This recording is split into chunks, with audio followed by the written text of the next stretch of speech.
আর আজকে সনাতন সমাজের শৌর্য দিবস, আর এই শৌর্য দিবস উপলক্ষে মিছিল হলো। শুভেন্দু অধিকারী মিছিলে হাঁটলেন। বিরোধী দলনেতা শুভেন্দু অধিকারী তিনি হাঁটলেন সিমলা স্ট্রিট থেকে শ্যামবাজার পর্যন্ত। মিছিল শেষে শ্যামবাজারে সভা বিরোধী দলনেতা।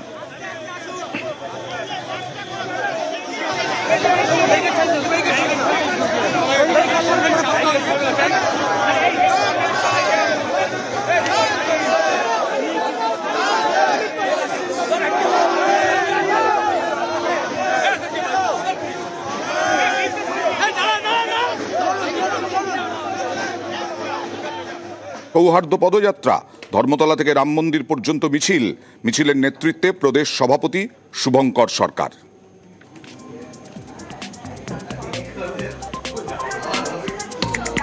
প্রদেশ সভাপতি শুভঙ্কর সরকারের নেতৃত্বে কংগ্রেসের সংহতি যাত্রা। আর অন্যদিকে সিপিআইএম এর পক্ষ থেকে সম্প্রীতির বার্তা নিয়ে বামেদের মিছিল। পা মেলালেন বিমান বসুও। মোহাম্মদ সেলিম সহ বিভিন্ন বাম নেতা উপস্থিত ছিলেন।